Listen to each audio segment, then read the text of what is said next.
నమస్కారం. IBTV వార్తలకు స్వాగతం. ముందుగా వార్తల్లోని ముఖ్యాంశాలు. తిరుమల లడ్డు అంశం అత్యంత సున్నితమన్న సీఎం. భక్తుల విశ్వాసాలను దెబ్బతీయవద్దన్న చంద్రబాబు. దేవాలయాల ప్రక్షాళనకు చర్యలు తీసుకున్నామని, స్వామివారి విషయంలో తప్పు చేయనని స్పష్టం.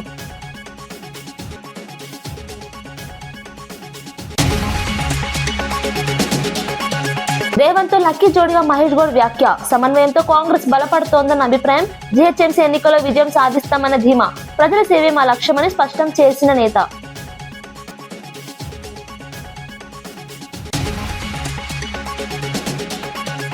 ఆధారాలుంటే వెంటనే చర్యలన్న హోంమంత్రి అనిత. వ్యక్తిగత ఆరోపణలతో సభా సమయం వృధా వద్దు అని వ్యాఖ్య. చట్టపరంగా ప్రభుత్వం సిద్ధమని స్పష్టం. ప్రజా సమస్యలపైన చర్చించాలని పిలుపు.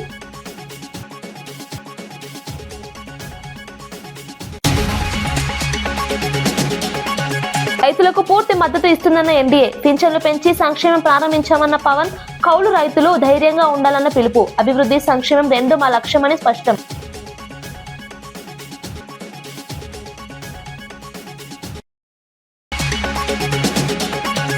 కాంగ్రెస్ ఖాతాలో స్టేషన్ గన్పూర్ మున్సిపాలిటీ 18 బడుల్లో 13 గెలిచి స్పష్టమైన మెజారిటీ.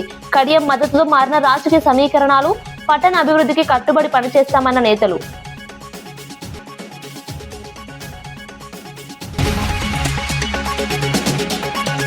తిరుమల లడ్డు అంశం అత్యంత సున్నితమన్న సీఎం. భక్తుల విశ్వాసాలను దెబ్బతీయవద్దన్న చంద్రబాబు.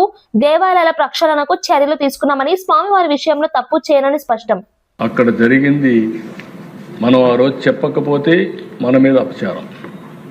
రేపు ఏదైనా జరిగిందనుకోండి, మీరు ఎందుకు చెప్పలేదని చెప్పితే తిరిగి ఏ విధంగా వీళ్ళు ఆ అపవిత్రతను ఇంకా ఎక్కువ చేయడం కోసం ముందుకు తీసుకుపోవడం, ఇవన్నీ చేసే పరిస్థితికి వచ్చారు దిశ. ఇది కరెక్ట్ కాదు. నేను ఒకటే హామీ ఇస్తున్నా, రాష్ట్రంలో ఉండే అన్ని దేవాలయాల్ని ప్రక్షాళన చేశాం. ఎక్కడ అపవిత్రత జరగడానికి వీలు లేదు. ఎవరి మనోభావాలు దెబ్బతినడానికి వీలు లేదు. ప్రతి ఒక్క దేవాలయంలో పవిత్రత కాపాడే బాధ్యత ఎన్డీఏ ప్రభుత్వం తీసుకుంటామని మరొక్కసారి ప్రజలందరూ కూడా విజ్ఞప్తి చేస్తున్నారు. ఇంకొక పక్కన దశ ఒకసారి చూస్తే బాధ వేస్తుంది. వీళ్ళ యొక్క బిహేవియర్ చూస్తే కూడా ఆశ్చర్యం వేస్తుంది. కల్తీ లడ్డుకు హెరిటేజ్ ఎందుకు తీసుకొస్తారా దిశ? నాకైతే అర్థం కాదనమాట. నాకు ఇలాంటి ఆ రోజు వివేకానంద రెడ్డి, నేనే ముఖ్యమంత్రి, చెప్పకపోతే ఒక బాధ, చెప్తే ఒక బాధ. ఆ రోజు నిద్రలేశాను, మా వాళ్ళు ఇక్కడే ఉన్నారు. ఐజీలు రేవంత్ లక్కీ జోడిగా మహేష్ గౌడ్ వ్యాఖ్య. సమన్వయంతో కాంగ్రెస్ బలపడుతోందన్న అభిప్రాయం. జీహెచ్ఎంసీ ఎన్నికల్లో విజయం సాధిస్తామన్న ధీమా. ప్రజల సేవే మా లక్ష్యమని స్పష్టం చేసిన నేత.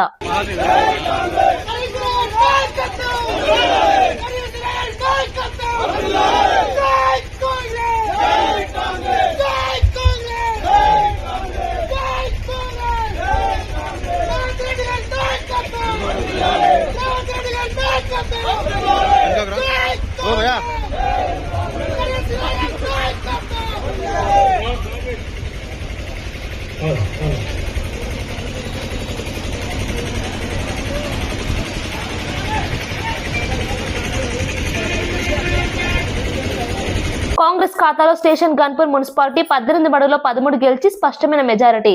కడియం మద్దతుతో మారిన రాజకీయ సమీకరణాలు. పట్టణ అభివృద్ధికి కట్టుబడి పనిచేస్తామన్న నేతలు. నిలువెత్తు ప్రతిరూపం భారతదేశ గౌరవ ప్రధానమంత్రి శ్రీ నరేంద్ర మోదీ గారు. వారు అందిస్తున్న సహకారానికి ఎన్డీఏ కూటమి తరఫున, ఆంధ్రప్రదేశ్ రాష్ట్ర ప్రజల తరఫున నా హృదయపూర్వక ధన్యవాదాలు తెలియజేస్తున్నాను. ఆంధ్రప్రదేశ్ రాష్ట్ర ప్రథమ పౌరులు, రాజ్యాంగ సంరక్షకులు, రాజ్యాధినేత justice former supreme court justice S Abdul Nazeer గారు చేసిన బడ్జెట్ ప్రసంగం చాలా ప్రేరణ ఇచ్చింది. ఆంధ్ర రాష్ట్ర భవిష్యత్తుకు బలమైన పునాదులు వేస్తుంది. వికసిత్ భారత్లో భాగంగా వికసిత్ ఆంధ్రప్రదేశ్ లక్ష్యంగా సాగింది. రాజ్యపాలకులు, గౌరవ రాజ్యపాలకులు శ్రీ అబ్దుల్ నజీర్ గారు బడ్జెట్ ప్రసంగం వింటున్నంతసేపు ఆద్యంతం భారతరత్న శ్రీ అటల్ బిహారీ వాజ్పేయి గారు మాటలే నా మనసులో మెదిలినాయి. వారు అన్న మాటలు, Bharat needs a government that cares, Tamil Nadu CM Stalin మహిళలకు ఆర్థిక సాయం ప్రకటించారు. 1.31 కోట్ల మంది మహిళల ఖాతాల్లో ఒక్కొక్కరికి 5,000 చొప్పున జమ చేసినట్లు వెల్లడించారు. ఇందులో 3 నెలల అడ్వాన్స్ తో పాటు వేసవి ప్రత్యేక కానుక కూడా ఉందన్నారు. ఎన్నికల దృష్ట్యా పథకాన్ని అడ్డుకునే ప్రయత్నాలను తిప్పికొట్టామని తెలిపారు. వచ్చే ప్రభుత్వంలో ఈ సాయాన్ని మరింత పెంచుతామని హామీ ఇచ్చారు. మహిళా సాధికారతకు తమ ప్రభుత్వం కట్టుబడి ఉందన్నారు. ఈ నిర్ణయం రాష్ట్ర రాజకీయాల్లో చర్చనీయాంశమైంది. మహిళల ఆర్థిక భద్రతకు ఇది తోడ్పడుతుందని విశ్లేషకులు భావిస్తున్నారు. கொரோனா உச்சத்தில் இருந்துச்சு. அதை சமாளித்து மக்களின் உயிரை காத்தது மட்டுமில்லை, அவங்க வாழ்வாதாரத்தை காக்க 4,000 ரூபாய் நிவாரணத் தொகையையும் வழங்கணும். சென்ற ஆட்சி விட்டுட்டு போன கடுமையான நிதி நெருக்கடியை சமாளித்து ஆட்சிக்கு வந்ததுமே பல திட்டங்களை நிறைவேற்றணும். நம்ம ஆட்சிக்கு வர்றதுக்கு முன்னே மாதம் 1,000 ரூபாய் உரிமைத் தொகை வழங்கப்படும்னு அறிவித்தேன். அப்போ இது சாத்தியமே இல்லைன்னு சிலர் சொன்னாங்க. ஆனாலும் நிதி நெருக்கடியை சமாளித்து ஒன்றிய அரசினுடைய ஓரவஞ்சனையை மீறி கடந்த 2023ஆம் ஆண்டு செப்டம்பர் மாதம் முதல் கலைஞர் மகளிர் உரிமை திட்டத்தை வெற்றிகரமாக செயல்படுத்திட்டு வரோம். முதல்ல 1,13,00,000 மகளிருக்கு பயனளிச்ச இந்த திட்டம் அண்மையில் அது விரிவுபடுத்தப்பட்டு இப்போ 1,31,00,000 குடும்பத் தலைவிகள் பயன்பெற்று வராங்க. இது வெறும் நிதி உதவி இல்லை, சமூகத்தில் பெண்கள் ஆற்றும் பங்களிப்பை அங்கீகரிப்பதற்காக கொடுக்கப்படுகிற உரிமை தொகை. இந்த தொகையை வச்சு அன்றாட வீட்டு செலவுகள், குடும்பத்தில் ஏற்படும் மருத்துவ செலவுகள், குழந்தைகளுக்கான கல்வி செலவுகள் என பல அத்தியாவசிய செலவுகளை மகளிர் தாங்களே நிறைவு செய்ய இந்த திட்டம் வழிவகுத்துச்சு. அதனால தான் ஒவ்வொரு மாதமும் 15ஆம் தேதி என்பது ஒவ்வொரு குடும்ப தலைவியும் ஆவலோடு எதிர்பார்க்கிற நாளாக அமைஞ்சிருக்கு. இவ்வளவு சிறப்பு வாய்ந்த இந்த திட்டத்தை மற்ற மாநிலங்களும் பின்பற்றி வராங்க.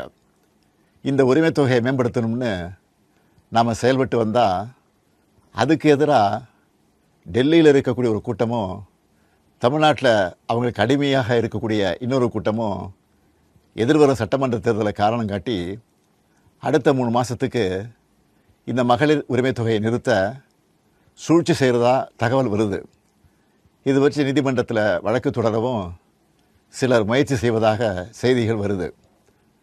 1,31,00,000 மகளிர் உழைப்பை அங்கீகரிக்கிற இந்த திட்டத்தை 3 மாதம் நிறுத்தி வச்சா நீங்கள் எவ்வளவு சிரமங்களுக்கு ஆளாவீங்கன்னு உங்கள் வீட்டில் ஒருத்தனா இருக்கக்கூடிய எனக்கு நல்லா தெரியும்.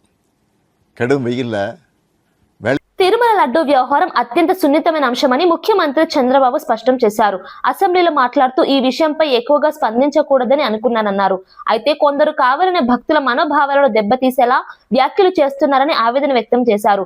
వెంకటేశ్వర స్వామి విషయంలో తెలిసి తెలియక ఎటువంటి తప్పు చేయనని పేర్కొన్నారు. నిద్ర రాకపోతే స్వామివారిని తలుచుకుంటే ప్రశాంతత లభిస్తుందని తెలిపారు. రాష్ట్రానికి తిరుమల వంటి పుణ్యక్షేత్రం ఉండడం అదృష్టమన్నారు. దేవాలయాల ప్రక్షాళనకు ప్రభుత్వం చర్యలు తీసుకుందని చెప్పారు. భక్తుల విశ్వాసాన్ని రాజకీయాలకు బలి చేయవద్దని సూచించారు. ఈ అంశాన్ని బాధ్యతగా చూడాలని ఐజా మున్సిపాలిటీలో కాంగ్రెస్ ఎంపీ మల్లు రవి దత్తత హామీ ఇచ్చినప్పటికీ పార్టీకి విజయం లభించలేదు. అభివృద్ధి వాగ్దానాలు చేసిన ప్రజలు ఇతర అభ్యర్థులను ఆశ్రయించారు. స్థానిక సమస్యలు రాజకీయ సమీకరణాల ప్రభావం చూపినట్లు విశ్లేషణలు చెబుతున్నాయి. కాంగ్రెస్ నాయకులు ఫలితాలను సమీక్షించి కారణాలు తెలుసుకుంటామని తెలిపారు. ప్రజా ఆశయాలను మరింత సమగ్రంగా అర్థం చేసుకుని ముందుకు సాగుతామని అన్నారు. డ్రైన్ల కోసం గానీ, ఇండ్ల కోసం గానీ, పెన్షన్ల కోసం గానీ, రేషన్ కార్డుల కోసం గానీ, ఉద్యోగం కోసం గానీ అన్ని రకాల స్కీములు, ప్రణాళికలు ఈ ఐజా పట్టణంలో ఇంప్లిమెంట్ చేసి దాని ద్వారా ఇక్కడున్న ప్రజల జీవన విధానంలో ఒక పెను మార్పు తీసుకొని రావాలనే ఉద్దేశంతో నేను సంపత్ గారు మాట్లాడుకొని మరి దీన్ని దత్తత తీసుకోవటం జరిగింది. శాసనమండలి చీఫ్ విప్ పంచుమర్తి అనురాధ అంబటి రాంబాబుపై తీవ్ర స్థాయిలో విమర్శలు గుప్పించారు. ప్రజలను భయభ్రాంతులకు గురి చేసి క్రిమినల్ గా వ్యవహరిస్తున్నారని ఆరోపించారు. రాజకీయంగా ప్రాధాన్యం కోసం వివాదాస్పద వ్యాఖ్యలు చేస్తూ సమాజంలో ఉద్రిక్తతలు రేకిస్తున్నారని మండిపడ్డారు. చట్టాన్ని చేతిలోకి తీసుకునే వారిపై కఠిన చర్యలు తీసుకోవాలని డిమాండ్ చేశారు. ప్రజాస్వామ్యంలో బాధ్యతాయుతమైన ప్రవర్తనే నాయకులకు అలంకారమని, దౌర్జన్యాలకు తావు లేకుండా వ్యవహరించాలన్నారు.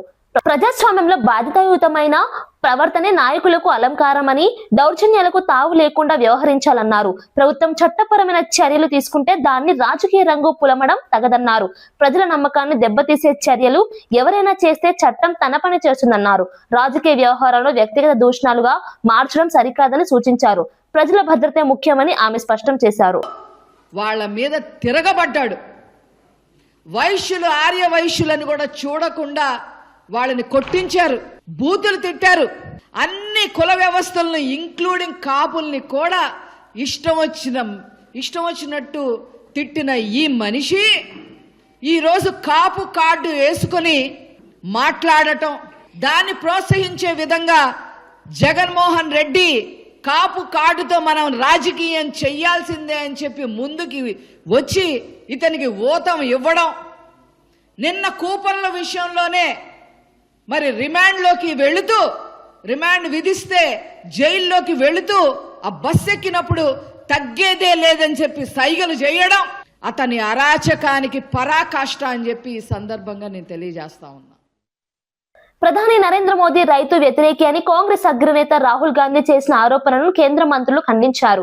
భారత్ అమెరికా వాణిజ్య ఒప్పందం దేశ ప్రయోజనాల కోసమేనని స్పష్టం చేశారు.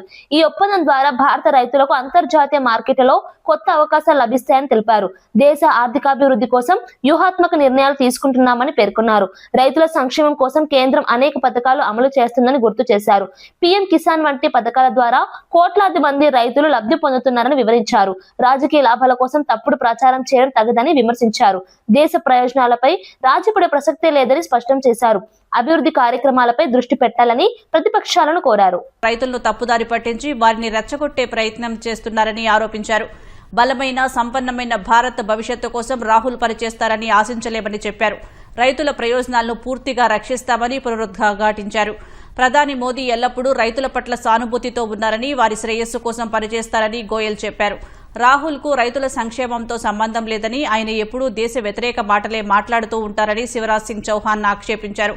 మోదీ సర్కార్ తీసుకున్న ప్రతి నిర్ణయం రైతుల హితం కోసమేనని స్పష్టం చేసిన కేంద్ర మంత్రి, రైతులు సాధికారత సాధించడం రాహుల్ కు ఇష్టం లేదని మండిపడ్డారు. టీపీసీసీ చీఫ్ మహేష్ కుమార్ గౌడ్ తనను సీఎం రేవంత్ రెడ్డిని లక్కీ జోడీగా పేర్కొన్నారు. గతంలో డి శ్రీనివాస్, రాజశేఖర్ రెడ్డి కలిసి పార్టీని బలంగా నడిపినట్లే తాము సమన్వయంతో పనిచేస్తున్నామని తెలిపారు. ప్రజల ఆకాంక్షలకు అనుగుణంగా నిర్ణయాలు తీసుకుంటున్నామని చెప్పారు. ప్రభుత్వ సంక్షేమ పథకాలు ప్రజల మన్ననలు పొందుతున్నాయని పేర్కొన్నారు. తెలంగాణలో కాంగ్రెస్ కు వచ్చిన ఫలితాలు దీనికి నిదర్శనమని చెప్పారు. రాబోయే జీహెచ్ఎంసీ ఎన్నికల్లోనూ కాంగ్రెస్ విజయం సాధిస్తుందని ధీమా వ్యక్తం చేశారు. అభివృద్ధి, పారదర్శక పాలన ద్వారానే ప్రజల విశ్వాసం పొందగలమని అన్నారు. పార్టీ శ్రేణులు సమిష్టిగా పనిచేయాలని పిలుపునిచ్చారు. ప్రజల సేవే తమ లక్ష్యమని స్పష్టం చేశారు. ఓటర్ దేవులు వారు రేవంత్ రెడ్డి గారు తీసుకొచ్చినటువంటి అభివృద్ధి సంక్షేమాన్ని గుర్తిస్తా ఉన్నారు. పార్టీని సమన్వయపరుస్తూ మేము కూడా ప్రజల ఆకాంక్షల మేరకు ప్రజలైతే కోరుకుంటారు ఆ రకంగా సంక్షేమం ఇవ్వగలిగినటువంటి కాంగ్రెస్ పార్టీని ఆదరిస్తా ఉన్నారు. వేస్ట్ జాలకు పోకుండా ప్రజల ఆకాంక్షకు అనుగుణంగా పనిచేయాలనే నేను కానీ ముఖ్యమంత్రి గారు ఒక నిర్ణయానికి వచ్చినాం. అందుకే అందరిని సమన్వయపరుచుకుంటూ ప్రజలకు కావాల్సింది ప్రజలకు ఇస్తూ పరిపాలన సాగుతుంది. కాబట్టి ఇవాళ ఏ రాష్ట్రంలో రానంటే రిజల్ట్స్ ఇవాళ కాంగ్రెస్ పేదలు వస్తా ఉన్నాయి. మీరు చెప్పినట్టుగా ఎన్నికల నాటికి మేము 63 సీట్లను గెలిచాం ఆనాటి పరిస్థితుల దృష్ట్యా. తర్వాత కంటోన్మెంట్ గెలిచాం, మొన్న జూబ్లీస్ గెలిచాం, సర్పంచ్లు గెలిచాం, ఇవాళ మున్సిపాలిటీ గెలుస్తా ఉన్నాం. రేపు జిహెచ్ఎంసీ, మెగా జిహెచ్ఎంసీ ఇదే పరిస్థితి పునరావృతం అవుతుంది. అక్కడ కూడా 80% పైగా కార్పొరేట్ సీట్ గెలుపుతాం, మేయర్ సీటు కైవసం చేసుకుంటాం. రాజమండ్రి సెంట్రల్ జైల్లో ఉన్న అంబటి రాంబాబును వైసీపీ నేతలు ములాఖత్ లో కలిశారు. మాజీ స్పీకర్ తమ్మినేని సీతారాం, మాజీ ఎంపీ మార్గాని భరత్రాం, హైకోర్టు మాజీ న్యాయమూర్తి జడ శ్రవణ్ కుమార్ తదితరులు జైలుకు చేరుకున్నారు. ఈ అరెస్టు రాజకీయ కక్ష సాధింపులో భాగమని వారు ఆరోపించారు. రాష్ట్రంలో ప్రజాస్వామ్య విలువలు దెబ్బతింటున్నాయని విమర్శించారు. అంబటి ఆరోగ్య పరిస్థితిని దృష్టిలో ఉంచుకొని ప్రత్యేక సౌకర్యాలు కల్పించాలని డిమాండ్ చేశారు. ప్రభుత్వం ప్రతిపక్షాన్ని అణిచివేయాలని చూస్తోందని అన్నారు. తిరుమల లడ్డు అంశంపై ప్రభుత్వం ప్రజలను తప్పుదో పట్టిస్తోందని ఆరోపించారు. చట్టపరంగా పోరాటం కొనసాగిస్తామని స్పష్టం చేశారు. ప్రజాస్వామ్య హక్కులను కాపాడేందుకు వెనకాడబోమన్నారు. వక్రమార్గంగా చూపిస్తున్నారు. అంతేకాదు ఇవాళ రాష్ట్రంలో ఎక్కడ చూసినా గృహదహనాలు, లాఠీ చార్జీలు, లూటీలు ఇవన్నీ విపరీతంగా జరుగుతున్నాయి. దీనికి ప్రధానమైనటువంటి కారణం ఏంటో మీ అందరికీ తెలుసు. రెడ్ బుక్ రాజ్యాంగం అంటే ఇది ఎలా రెడ్ బుక్ రాజ్యాంగమో నాకైతే అర్థం కావటం లేదు. మీరైనా అర్థం చేసుకోవాలి. ఈ రాజ్యాంగం ఎక్కడ తీసుకెళ్ళుద్దో తెలియదు. అసలు ప్రభుత్వం అంటే ఏమిటి? ఇవాళ ప్రభుత్వం మీరెంతో ఉద్ధరిస్తారని, మీరెంతో న్యాయం చేస్తారని ప్రభుత్వం మీ చేతికి ఇచ్చారు. అయితే అలాంటిది మీరేం చేస్తున్నారు? మీరు ఎక్కడ పడితే అక్కడ, ఎవరిని పడితే అక్కడ మీ ఇష్టం వచ్చినట్టుగా, మీ ఇష్టానుసారంగా బిహేవ్ చేస్తున్నారు. అందుకే నేను అడుగుతున్నాను, ఇవాళ అంబటి రాంబాబు గారిని అరెస్ట్ చేశారు. ఏ కారణంతో అరెస్ట్ చేశారు? మీరు చెప్పాలి. మీరు చెప్పాల్సినటువంటి అవసరం ఉంది అంటున్నాను. ప్రజాస్వామ్యంలో మీరు చాలా ఉన్నతమైనటువంటి పాత్ర నిర్వహిస్తున్నారు. కాబట్టి మీరే చెప్పాలి ఎందుకు ఆయన అరెస్ట్ చేశారు. అలాగే మన జోగి రమేష్ని మీరు అరెస్ట్ చేసి విడుదల చేశారు. తర్వాత ఇళ్ల మీదకి పెట్రోల్ బాంబ్స్ ఇస్తారు, పెట్రోల్ బాంబ్స్తో దాడి చేశారు. ఈ విధమైనటువంటి పరిస్థితుల్లో వాళ్ళ నాన్నగారు ఉన్నారు, చాలా ఏజ్డ్. ఆయన ఏమైనా అయితే దానికి బాధ్యత ఎవరు వహిస్తారు? ఈ గోండాల, రౌడీల, ఈ ప్రభుత్వమా? ఎవరు దీనికి బాధ్యత వహిస్తారు? ఇలాంటి పరిస్థితుల్లో ప్రభుత్వాలు ఉంటే చాలా మనుగడ కష్టం.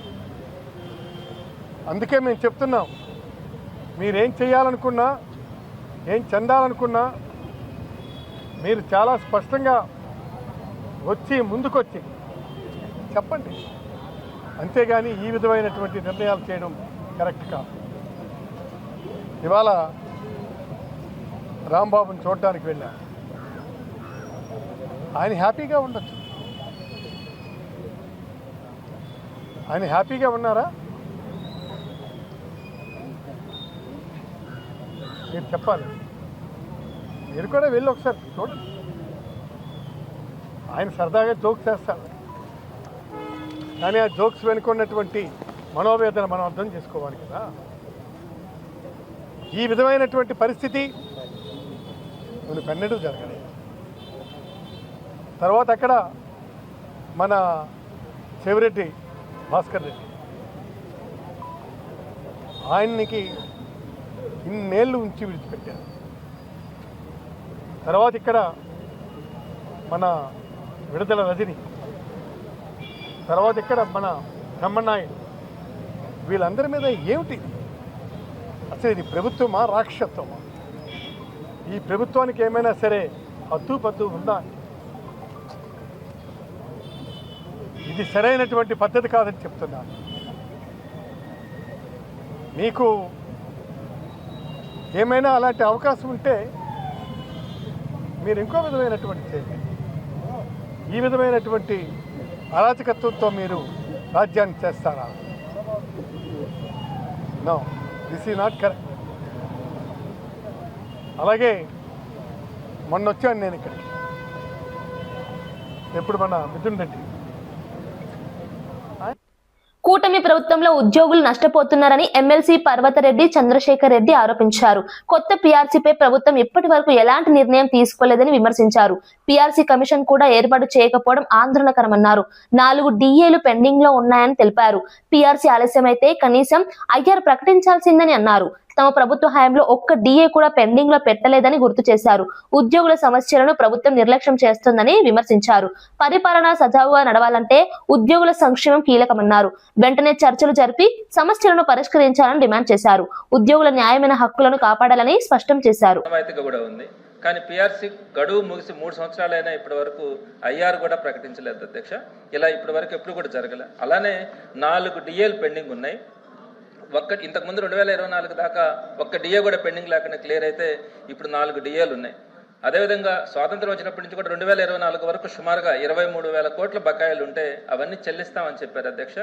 అవి చెల్లించకపోగా కొత్తగా గ్రాట్యుటీ కానీ సరెండర్ లీవ్లు కానీ ఇవన్నీ కూడా యాడ్ అయ్యి సుమారుగా ఈరోజు 30,000 కోట్లు బకాయిలు ఉన్నాయి అధ్యక్ష. ఉద్యోగులు తీవ్రమైన ఆందోళనలో ఉన్నారు అధ్యక్ష. పేద కుటుంబాల నుంచి వచ్చి కష్టపడి చదివి ప్రభుత్వ ఉద్యోగాలు సాధించి పనిభారం, పథకాల నిర్వహణ, ఒత్తిళ్ల మధ్యలో వాళ్ళ విధులు నిర్వహిస్తూ ఉన్నారు. అలాంటి ఉద్యోగులకు ఇప్పుడు మనం న్యాయం చేయాల్సిన అవసరం తప్పకుండా ఉంది అధ్యక్ష. అందుకని చివరిగా నేను అనేది ఏంటంటే తక్షణమే వారికి ఒక 30-30% ఐఆర్ ప్రకటించి పిఆర్సీ కమిషన్ అని వెంటనే ఏర్పాటు చేయడంతో పాటు పెండింగ్ లో ఉన్నటువంటి 4 ములుగు మున్సిపాలిటీకి జరిగిన తొలి ఎన్నికల్లో కాంగ్రెస్ పార్టీ స్పష్టమైన ఆధిక్యాన్ని సాధించింది. మొత్తం 20 వార్డుల్లో 12 వార్డులను గెలుచుకొని మెజార్టీ సాధించింది. బీఆర్ఎస్ 5, బీజేపీ 1, ఇతరులు 2 స్థానాల్లో విజయం సాధించారు.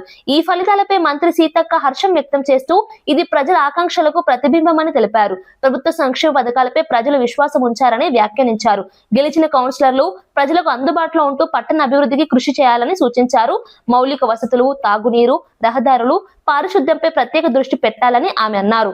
ఈ విజయం ద్వారా రాష్ట్రంలో కాంగ్రెస్ పట్ల ప్రజల విశ్వాసం మరింత బలపడిందని పార్టీ నేతలు పేర్కొన్నారు.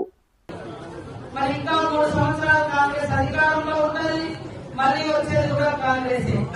కాబట్టి ప్రతి ఒక్కరూ పార్టీ నిర్ణయానికి కట్టుబడి ఉండాలని మేము అభ్యర్థులు కూడా చెప్పుకోవాలి. మాకిది మాకది అని పోటాపోటీ కాకుండా పార్టీ నిర్ణయం మేరకు, పార్టీ భవిష్యత్తు మేరకు, పార్టీ బలోపేతం మేరకు, పార్టీ సిద్ధాంతం మేరకు అందరూ కలిసికట్టుగా పనిచేయాలని కోరుకుంటూ 16వ తారీఖు నాడు మరి ఎన్నిక ఉంటుంది. చైర్మన్, వైస్ చైర్మన్, ఇతర కౌన్సిల్ మెంబర్స్. కాబట్టి అందరూ కూడా పార్టీ నిర్ణయానికి కట్టుబడి ఉండాలి. సంపూర్ణ మెజార్టీ వచ్చినా కూడా ఒకనాడు అందరం కలిసిమెలిసి ఉండడం అనేది చాలా అవసరం.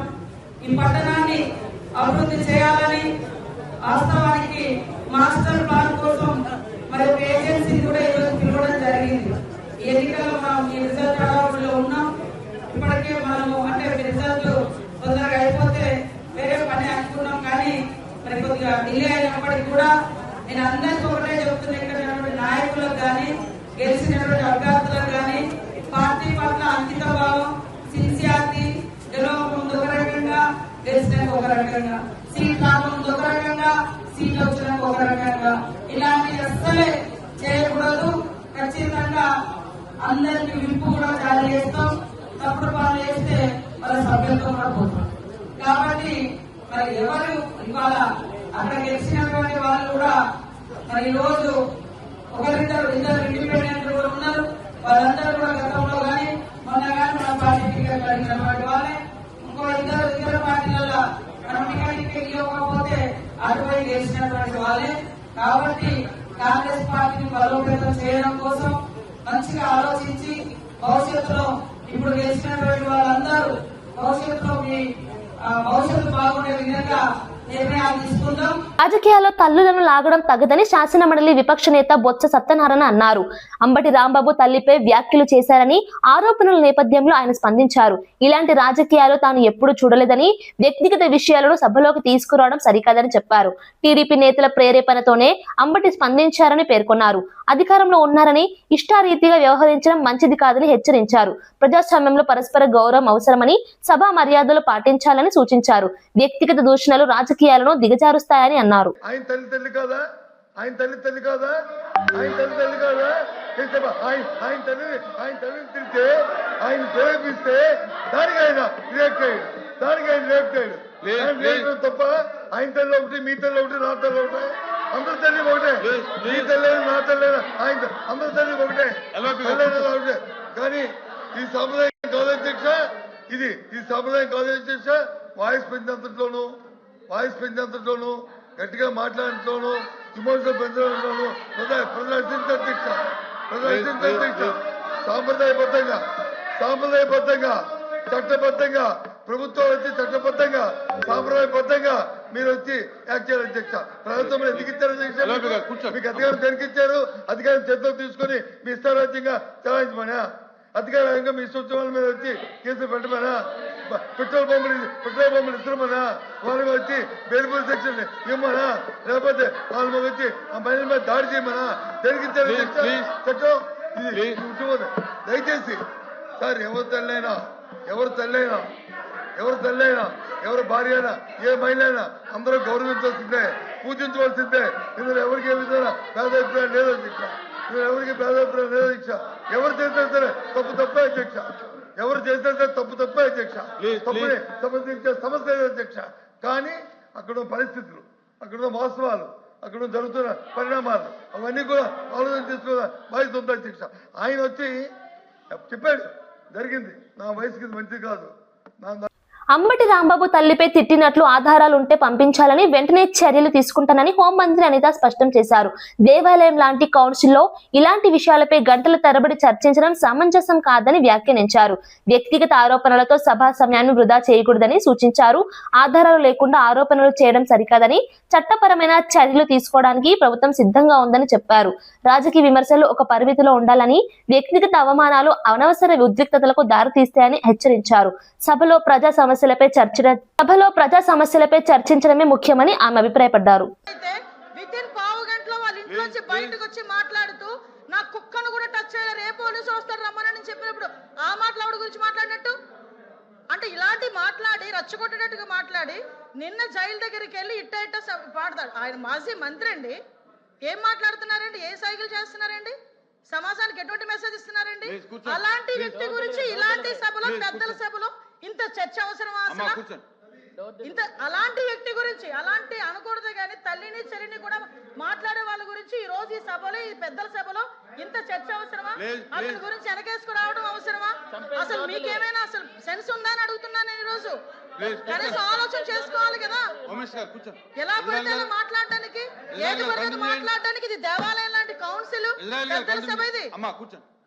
శంషాబాద్ ఎయిర్పోర్ట్ మార్గంగా గోవా నుంచి మద్యం తరలిస్తున్నారనే సమాచారం మేరకు excise STFA team leader Anjireddy సిబ్బందితో కలిసి పహాడ్ షరీఫ్ వద్ద వాహనాల తనిఖీలు చేపట్టారు.